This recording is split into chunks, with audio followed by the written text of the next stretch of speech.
네, 박사님 정말 잘 들었습니다. 기후변화가 2도 정도인 게 그렇게 위험한 상황인지는 몰랐는데 이 강연을 통해서 너무 잘 알게 되었고요. 자, 우리 잠시 후에 다시 찾아뵙도록 하겠습니다. 네. 자, 2부 이제 시작하도록 하겠습니다. 자, 질의응답 시간인데요. 강연 준비에 앞서서 사전 질문을 저희가 받았었어요. 그래서 먼저 사전 질문에 대한 응답을 먼저 해주시고, 그 다음에 실시간으로 올라온 질문에 대해서 질문을 하도록 하겠습니다. 자, 일단 첫 번째 질문입니다. 지금까지 지구는 4번의 빙하기가 있었는데요. 다음 빙하기는 오나요? 온다면 언제쯤 올까요? 라는 질문이 올라왔습니다. 제가 아까 강연 중에 이야기를 했지만 우리 인간이 지금 이제 이산화탄소를 갖다 증가시키는 그게 자연에서 가장 빠르게 변화시키는 것보다 약 100배. 100배라고 하면 엄청난 그 차이가 나는 것이죠. 그래서 지금 이제 자연에서 변화되는 것은 보다 너무나 이제 강력하기 때문에 빙하기가 지금 현재 추세에서는 올 수가 없어요. 그러니까 자연이 변화되는 그것을 월등히 지금 능가를 하는 그러한 힘으로다가 우리가 지금 기후를 변화시키고 있기 때문에 이제 그런 일은 없다. 만약에 우리가 지금 인류가 이러한 이제 이산화탄소를 배출하지 않았다면 지금부터는 이제 서서히 온도가 지금 꺾여 들어가야 되는 그런 시점이에요. 네. 그런데 지금 이제 전혀 꺾이지 않고 계속 지금 이산화탄소 농도는 아까 지금 거의 계속적으로 다 지금 증가를 하고 있는 그런 추세가 되고 또 이건 누적이 된다라고 했잖아요. 네. 그렇기 때문에 지금 빙하기로 다시 갈 가능성은 거의 없습니다. 네, 잘 들었습니다. 그리고 두 번째 질문으로 넘어가겠습니다. 지구온난화라고 하면 날씨가 더워져야 하는 게 정상인 것 같은데 네. 왜 겨울이 길어지고 더 추워지는 건가요? 라는 질문입니다. 그런데 겨울은 길어지지는 않아요. 실질적으로 다 지난 100년 동안의 그런 트렌드를 보게 되면 지금 겨울 같은 경우는 한 달 정도가 줄었고요. 여름은 한 달 정도가 지금 늘어났어요. 그래서 실제로다가는 이제 겨울은 굉장히 지금 많이 지금 줄어든 그런 상황에 있고요. 그 다음에 더 추운가? 이거는 이것도 제가 아까 설명을 드렸죠. 우리가 온실가스를 많이 배출하면 이 대기라고 하는 건 계속 충격을 받는 상황이 된다. 그래서 이 충격을 받게 되면 이 기후의 이 폭이 커지다 보면 온도의 변동의 폭이 커지다 보면 이제 추운 쪽으로다가도 이렇게 갈 수가 있거든요. 그래서 이제 한파가 그렇게 이제 발생을 할 수 있다. 그렇게 이제 설명을 하나 할 수가 있고요. 또 한 가지는 이 세상의 모든 날씨 현상이라고 하는 거는 왜 일어나냐? 극쪽은 햇빛을 조금 받고요. 이 적도 쪽은 열을 많이 받아요, 햇빛을. 그러면은 적도 쪽은 계속 온도가 높아질 것이고 극쪽은 온도가 떨어지겠죠. 네. 그렇지만 이 지구라고 이 생명 그다음에 이 자연의 질서는 이런 극단적인 차이를 결코 그대로 두지를 않아요. 그래서 북쪽의 차가운 공기는 아래쪽으로 내려와야 되고 이 적도 쪽에 있는 이 많은 에너지는 북쪽으로 올라가게 됩니다. 그래서 서로 섞이는 그러한 과정에서 우리가 뭐 바람들 불고 천둥 번개도 치고 뭐 이런 뭐 과정들이 생기는데 그 중에서 가장 대표적인 현상이 우리 중위도 저 상공을 지나가는 제트기류예요. 그런데 이게 이제 온도가 올라갈 때 지구 전체가 똑같이 잘 올라가는 게 아니라 저 북극 쪽이 한 두세 배 더 빨리 올라갑니다. 그러면 이게 온도차가 예전보다는 극쪽하고 적도 쪽하고 온도차가 줄었잖아요. 네. 그러면 이런 대기의 흐름이라든가 이런 것들이 옛날보다는 덜 흐르게 되죠. 그렇게 돼서 덜 흐르다 보니까 이 제트기류가 천천히 가는 거예요. 그러면 고기압, 저기압 이런 것들이 계속적으로다가 이제 천천히 간다라고 하는 그런 측면에서 이제 극단적인 현상이 많이 일어나고요. 또 하나는 이 제트기류가 약해졌어요. 약해지게 되면 어떤 일이 일어나냐면 우리 여름철에 저 시내에 나가보면 에어커튼이라고 그러죠. 위쪽에서 그 문을 활짝 다 열어놓고 위쪽에서 센 바람을 때립니다. 그러면 안쪽에서 에어컨을 이제 켜고 있어도 그 찬 공기가 바깥쪽으로 안 나가게 하잖아요. 바로 제트기류가 북쪽에 있는 공기를 이렇게 다 감싸고 있는 그런 역할을 하고 있는데 이 제트기류가 약해지게 되면 북쪽에 있는 차가운 공기가 실실 이쪽 우리 중위도 쪽으로 빠져나오게 되는 것이죠. 그래서 우리가 이런 한파들을 경험을 하는 이유들이 바로 이제 제트기류가 약해져서 저런 한파는 또 우리가 경험을 그렇게 하게 되는 상황에 처하게 됩니다. 잘 들었습니다. 자, 세 번째 질문으로 넘어가겠습니다. 세 번째 질문은 기상과 관련된 일을 하고 싶은데 아마 학생인 것 같아요. 네. 어디서 어떤 공부를 해야 하나요? 거기서 공부를 하게 되면 어떤 일을 할 수 있을까요? 라고 질문이 올라왔습니다. 일단 뭐 기상, 뭐 대기과학과라고 하는 게 이제 대한민국에 있으니까 그곳에서 이제 공부를 하면 거기야 뭐 우리 기상에 대해서 가르치고 기후에 대해서 이제 그런 공부를 할 수가 있게 되겠죠. 네. 그래서 보통 이제 졸업을 하게 되면 우리가 이제 뭐 기상청이라고 하는 그 기관이 있고요. 그 다음에 기상정보회사라는 게 있고, 그 밖에 지금 현재는 또 그 연구소에서, 많은 연구소들에서 이런 이제 기후학자들을 굉장히 많이 필요로 해요. 그래서 이제 그런 곳에 가서 왜냐하면 이제 기후라고 하는 것이 우리가 미래를 이제 생각을 할 때 이제 반드시 고려를 해야 되는 이러한 요소들이 되기 때문에 이제 그러한 측면에서 이제 기후와 관련된 이러한 이제 전문가들을 요구하는 곳들이 많아지고 있습니다. 네, 잘 들었습니다. 질문 네 번째로 넘어가겠습니다. 우리나라 기상청은 이거 보고 좀 이런 질문이 올라와서 우리나라 기상청은 왜 날씨 예측을 잘 못하나요? 이게 다른 나라에 비해서 그런 것 같은데 왜 그런 걸까요? 지금 그러니까 다른 나라라고 네. 해도 우리가 만약에 저기 캘리포니아하고 비교를 하면 확실히 못 맞춰요. 그런데 우리가 미국의 그 동부지방, 워싱턴, 뉴욕 이쪽하고 맞붙은다 하면 우리가 절대로 밀리지가 않습니다. 대한민국이.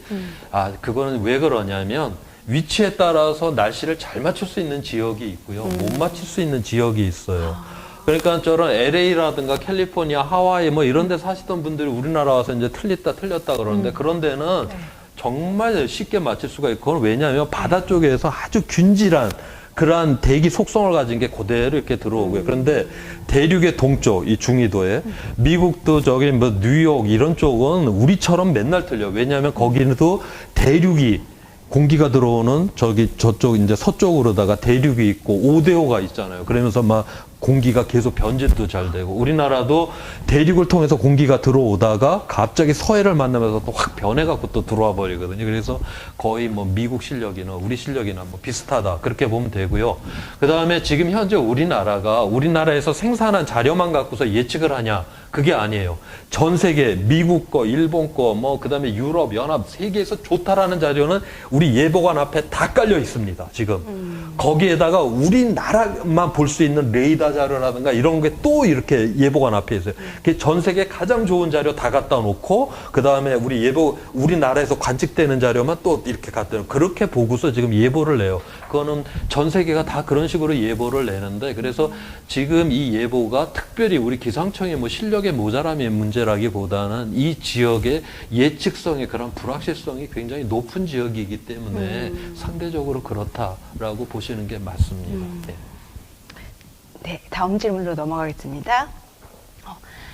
질문 다섯 번째, 미세먼지의 크기를 일상의 도구나 물건으로 비유해서 표현해 주실 수 있을까요? 그러니까 미세먼지 저거는 우리가 보통 머리카락 그 굵기로다가 이제 설명을 많이 하는데, 머리카락 굵기를 보통 70 마이크로메타라고 그렇게 이제 보죠. 그러면 70이면은 1000 밀리미터가 그게 이제 1밀리미터니까 70 정도밖에 안 되는데, 우리가 뭐 PM10이 그게 10 마이크로메타고 그 PM 2.5가 2.5 마이크로메타고, 그러니까 우리가 머리카락 그 굵기의 7분의 1. 그러니까 황사 같은 경우는 한 7분의 1. 네. 그 다음에 미세먼지는 또 그거보다 또 4분의 1이 더 들어가니까 한 30분의 1 정도 그렇게 작다 그렇게 보는 것이죠. 그래서 미세먼지가 이제 위험하다라고 하는 거는, 우리가 황사 같은 경우는 그래도 이게 좀 굵기 때문에 우리의 기관지에 걸리거나 코에 걸리거나 해서 이제 나올 수 있는 여지가 있는데, 미세먼지는 완전히 우리 폐 속으로 들어가고 우리 피 속으로까지 이제 들어가서 훨씬 더 많은 피해를 주고, 그 다음에 똑같은 그 양이라 해도 만약에 그램으로다 1g이라 해도 이게 사이즈가 작아지면 그 표면적은 훨씬 더 넓어지게 되거든요. 그러다 보니까 우리 몸속에 들어가서 여기저기 많이 붙어서 우리한테 또 많은 피해를 주고, 그래서 작으면 작을수록 많은 피해를 주는데, 인간이 만드는 미세먼지는 바로 이제 그렇게 작은 PM 2.5가 되기 때문에 이제 위험하다 그렇게 보는 것이죠. 네, 고맙습니다. 자, 질문 여섯 번째입니다. 좀 질문이 많이 올라온 것 같아서 조금 네. 빠르게 진행을 해주시면 예. 좋을 것 같습니다. 우리나라 마스크의 기준은 KF80, 94, 99 이렇게 나눠져 있는데요. 예. 1단위면 1단위, 10단위면 10단위로 나눠지지 왜 이렇게 애매한 숫자로 기준이 정해졌는지 궁금하다는 와, 질문이 저도 올라왔습니다. 모르겠어요. 저도 저거는 그냥 동네 아저씨네요. 저도 제가 마스크는 저도 잘 모르겠네요. 네, 죄송합니다.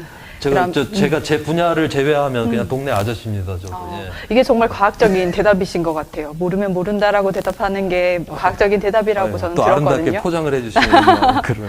자, 그러면 실시간으로 올라온 댓글에 대해서 질문을 한번 받아봤는데요. 첫 번째 질문입니다. 박유진님께서 이제 질문 올려주셨고요. 대기 중에 누적되고 있는 이산화탄소를 해소할 수 있는 방법이 현재 뭐가 있을까요? 없다면 현재 환경기관들에서 연구 중에 있을까요? 저 부분은 지금 연구를 굉장히 많이 해요. 그러니까 이산화탄소 포집 저장 기술이라고 하는 그런 어떤 학문의 분야가 있을 정도로 저거는 굉장히 많이 하고 있는 분야이고요. 그러면서 아직까지는 우리가 이제 실제로 아직까지는 사용은 하는 것까지는 아직 안 나와 있고 이제 실험적인 거, 연구적인 측면에서 어느 정도 가능성이 있는가에 대한 이런 테스트들은 계속하고 있는데 아직 딱 이거를 갖다가 기술적으로 써먹을 만하다 하는 거는 아직 우리가 지금 찾지를 못하고 있습니다. 네, 두 번째 질문으로 넘어가겠습니다. 민트초코님이 올려주셨는데요. 영화나 만화를 보면은 과학이 많이 발달해서 기후를 조정하는데 과학이 발전하면 정말 실현 가능할까요? 라는 질문이 올라왔습니다. 그러니까 이제 네. 예를 들어서 설국열차 이제 그 설정이 보게 되면 네. 이제 그 기후 위기를 이제 대응하려고 저기 그 성층권에다가 이제 미세먼지를 쫙 뿌려서 이제 햇빛을 가리는데 너무 많이 가려버려 갖고 빙하기가 와버렸다라고 하는 네. 그런 이야기거든요. 네. 그게 실제로다가 1991년도에 피나투포 이제 화산이 필리핀에서 이제 폭발을 했는데 그거는 폭발력이 굉장히 좋은 화산이었어요. 그래서 이 화산재가 저 10km 이상까지 쫙 올라갑니다. 그래서 성층권까지 이제 돌파를 해서 올라갔어요. 그러면서 전 세계에 이제 이 미세먼지가 저 성층권에 깔렸죠. 그런데 성층권하고 이 대륙권은 공기층이 분리가 되어 있기 때문에 잘 섞이지가 않아요. 그러니까 굉장히 오랫동안 거기가 머무를 수가 있었습니다. 그래서 그 당시에 한 0.5도, 1년 동안에 0.5도가 떨어졌어요. 지금 지난 100년 동안에 1도가 지금 올랐다고 난리가 났는데 아니 세상에 이거 뭐 한 1년 만에 0.5도를 떨궜으니 이미 기가 막힌 방법 아니에요. 그래서 우리가 그거를 컴퓨터 시뮬레이션들을 합니다. 어느 지역에 얼마큼 뿌리게 되면 가장 효과적으로 온도를 갖다 줄이게 될 것이냐. 그래서 그런 거는 데이터가 다 나와 있어요. 그래서 실제로 해볼만 해요. 그래서 해볼만 한데 문제는 온도를 떨구는 데는 성공을 했는데 얘가 강수량도 변화시키고 딴 거를 마구 변화시키는데 그 변화가 다 안 좋아.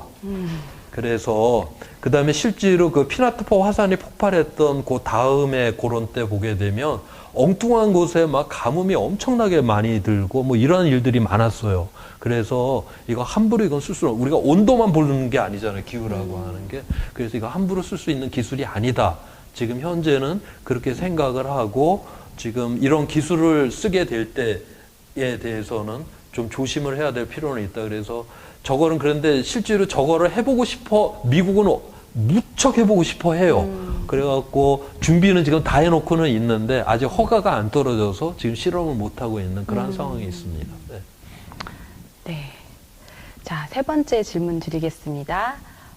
질문 올려주신 분은 레드라이트님이시고요.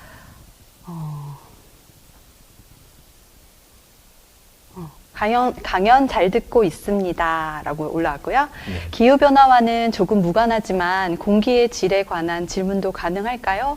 과거엔 물을 사 먹을 것이라고 예상을 1도 못했는데 지금은 물을 사 먹는 것이 너무 당연합니다. 이와 실제 나쁜 공기 질로 인한 산소 방도 있는 걸로 아는데요. 이와 같이 몇 년 후면 공기도 일반적으로 사서 이제 마시는 시대가 올까요? 라는 질문도 올라왔습니다. 저는 지금 현재 이제 우리나라가 지금 미세먼지에 대해서 전 시민적으로 다 굉장히 관심도 많고요. 그리고 국가 정부에서도 지금 대응을 거의 총력전을 펼치고 있기 때문에 더 이상 나빠지지는 않을 거라고 봐요. 확 좋아지는 거는 굉장히 좀 힘들어요. 그거는 우리가 실제로 지금 이제 수도권을 기준으로 봤을 때는 우리가 지난 그러니까 88년 그 올림픽을 기준으로 해갖고서 상당히 많이 줄여왔거든요.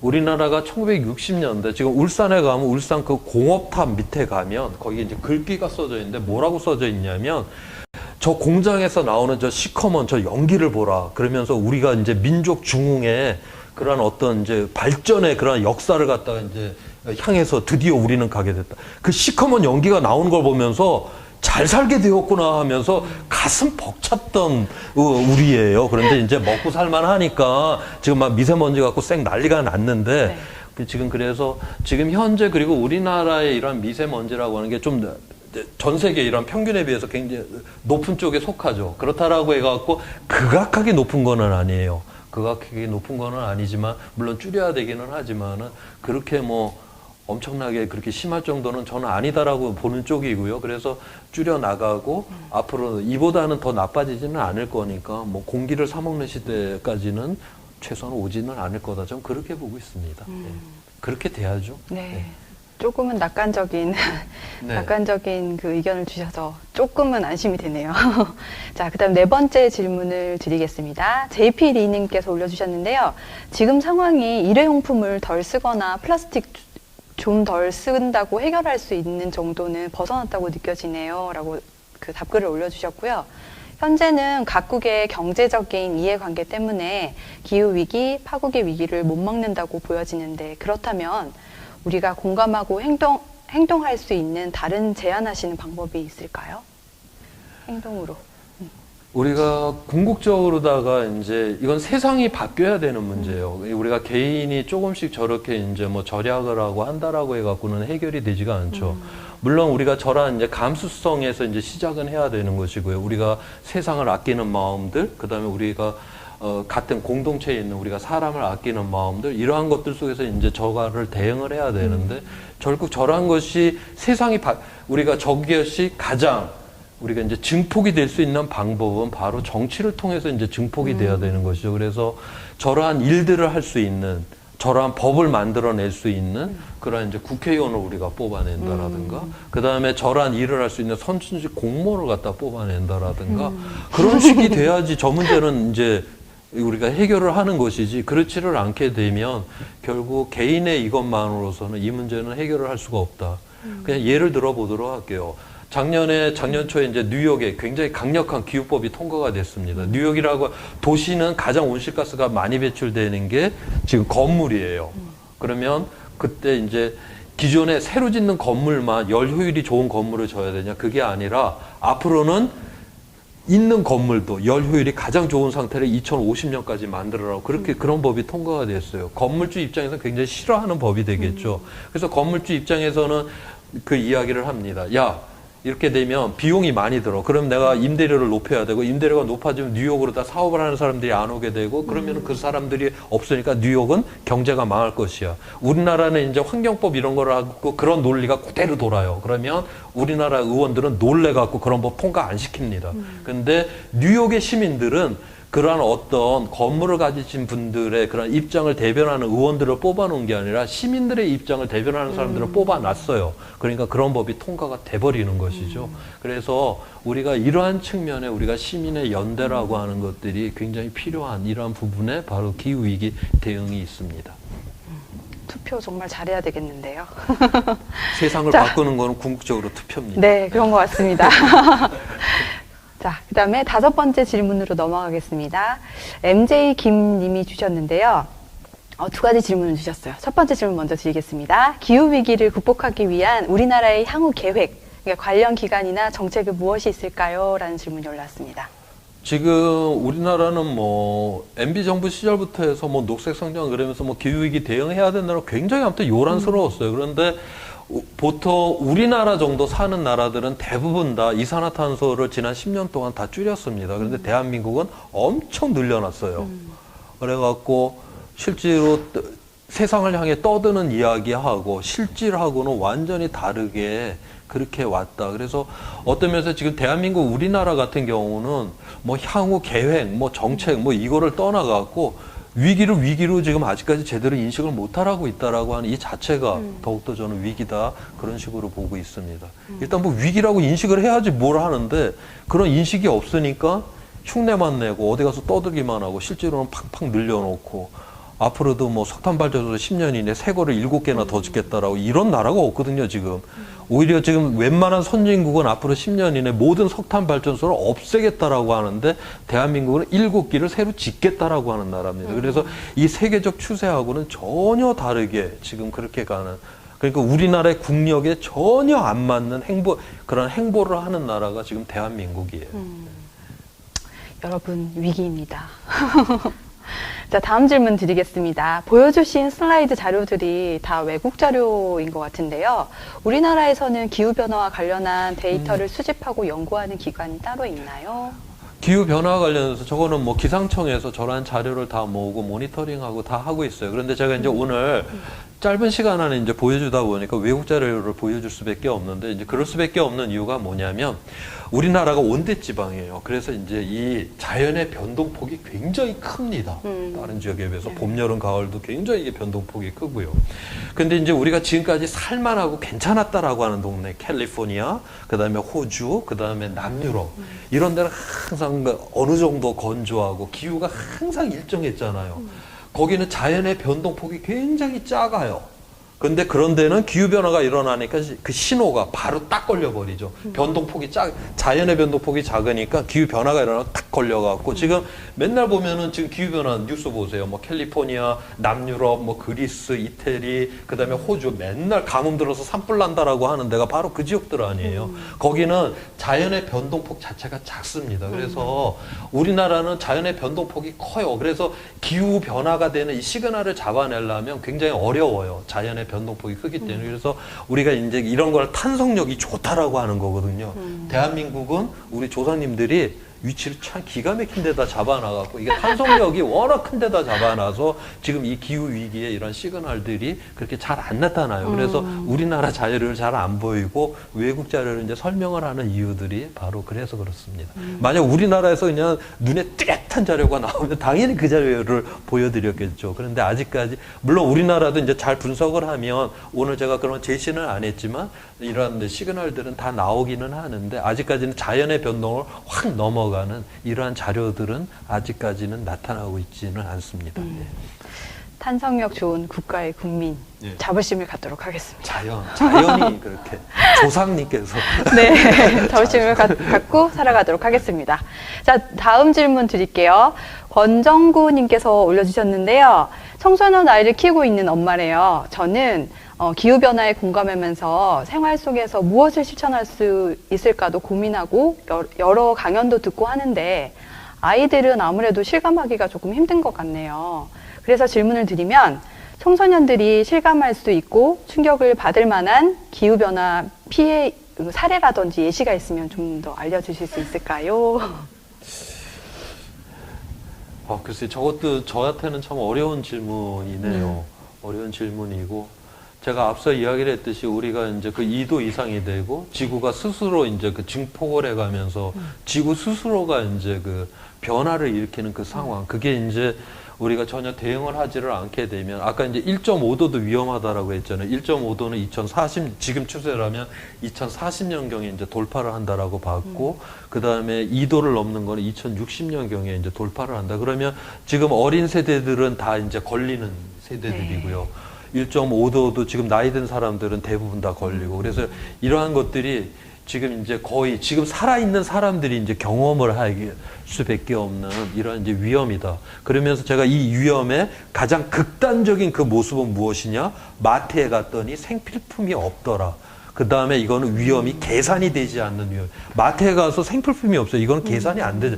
이건 통제가 되지가 않는 그런 위험이다. 그래서 우리 아이들이 바로 이제 이런 위험 속에 살아가기 때문에 그렇기 때문에 우리 아이들이 바로 좀 안정적이 되기 위해서라도 이 문제는 우리가 좀 더 적극적으로 대응을 해야 될 필요가 있다. 그렇게 생각을 하고 있습니다.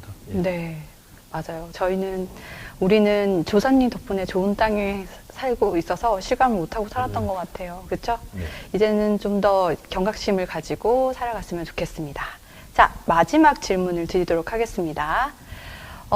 CWK님께서 질문을 올려주셨는데요. 이공계 대학원생입니다. 평생을 과학자로 살아오시다가 최근에 대중서적을 집필하셨는데요. 어떤 어려움이 있으셨는지 궁금합니다. 저게 어떤 어려움을 말하는 건지. 책을 쓰시면서 뭐 힘든 점이 있으셨는지, 지금까지는 이렇게 강연만 다니시다가 글을 쓰셨는데 그런 거에 대한 어려움이 있으셨는지에 대한 질문인 것 같습니다. 저는 네. 이제 앞서 이야기를 했지만 이제 공무원, 이제 국립기상과학원에서 공무원으로 이제 생활을 했기 때문에 네. 저는 이제 서술형의 저런 글을 써본 기회는 거의 없었어요. 뭐 논문을 쓴다거나 보고서를 쓴다거나 뭐 개조식의 그런 그 공문을 만든다거나 이 정도의 이제 글들만 쓰다가 그러다가 이제 저런 글을 쓰기 시작을 했는데 굉장히 우연한 기회에 찾아왔습니다. 제가 이제 공무원 생활을 하는 그 과정에서 그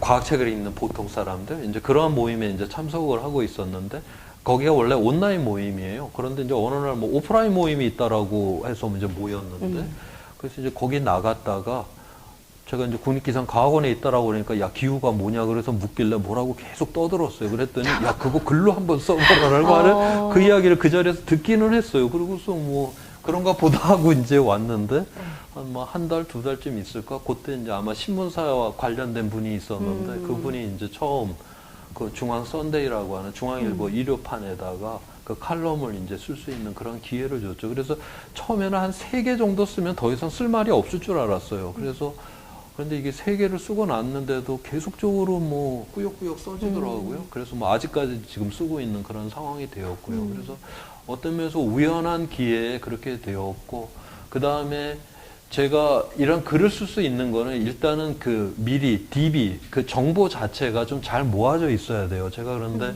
일을 하면서 이러한 모든 거에 대해서는 그 좋은 문장이 있거나 어떤 좋은 정보가 있거나 하는 것들은 항상 그걸 DBR을 다 시켜놓은 상태에 있었습니다. 그래서 좀 그러한 것들이 글 쓰는데 대단히 도움이 많이 되지 않았는가. 만약 그러한 DB가 없었으면 아마 글쓰기는 굉장히 어려웠을 거다. 저는 스스로 그렇게 생각하고 있어요. 예. 제가 뭐 글재주가 좋기보다는 기회가 있었고 DB를 잘 만들어서 글을 쓰게 되었다. 저는 그렇게 생각을 하고 있어요. 준비된 사람에게 정말 좋은 행운이 온다더니 진짜 그런 것 같습니다. 자, 시간 관계상 마지막 질문 하나 더 추가해서 질문을 드리도록 할게요. 자, 이게 마지막 질문이고요. 산소 같은 남자님께서 올려주셨는데요. 예. 박사님은 국회에 진출하실 의향이 있으신가요? 라고. 제가 지금 이렇게 보면 사람들이 뭐 다 굉장히 나이가 어린 사람으로 이렇게 보는데 제법 나이가 된 사람이에요. 그래서 확실히 체력이 옛날 같지가 좀 않아요. 그래서 제가 국회를 가게 되면 열심히 일을 해야 되는데 그런 체력으로든지 일을 할 수가 없어요. 그다음에 제가 이제 관료 이런 생활, 그다음에 조직 생활을 했던 사람으로서 얼마나 열심히 일을 해야 되는지를 알아요. 그런데 저는 그렇게 일할 생각이 전혀 없습니다. 그래서 그냥 제 몸에 맞게 건강에 맞게 그렇게 살다 보면 국회의원이 되면 안 되고요. 그다음에 지금 우리나라에 국회의원을 가보세요. 다 50대 남자들로다가 다 채워졌잖아요. 그래서 제 나이 또래 같은 교육을 받고 비슷한 이런 어떤 생각을 가진 사람들이 국회 안에 너무나 많아요. 그래서 저까지 들어가서 그 돌멩이가 쌓여져 있는데 저의 또 돌멩이를 하나 얹혀놓는 그런 일은 안 해도 된다라는 게 제 생각입니다. 저의 소신이기도 하고요. 일단은 저는 쉬어야 가야 되고 놀아야 됩니다. 인생 100세 시대 아시죠? 그러니까 그거를 편하게 굳이 힘들게 저렇게 살아야 될 이유가 없잖아. 네, 잘 알겠습니다. 자, 그럼 오늘 강연은 여기까지 하고요. 오늘 정말 강연 재밌게 잘 들었습니다. 고맙습니다. 네, 그 기후 위기라고 하는 게 이렇게 그 심각한 단계인지는 저는 몰랐는데 이 책을 읽고 그리고 강연을 보면서 들으면서 굉장히 피부로 와닿았던 것 같습니다. 앞으로 미래를 위해 지금 우리가 무엇을 해야 할지 그리고 우리가 할 수 있는 그 방법이 어떤 것이 있을지를 좀 더 생각해보고 지구를 위해서 노력할 수 있는 각자 개인이 되었으면 좋겠습니다. 자, 여기서 오늘 시청해주신 여러분들 너무나 감사드리고요. 자, 그럼 여기서 인사드리도록 하겠습니다. 자, 그럼 인사할까요? 네, 고맙습니다.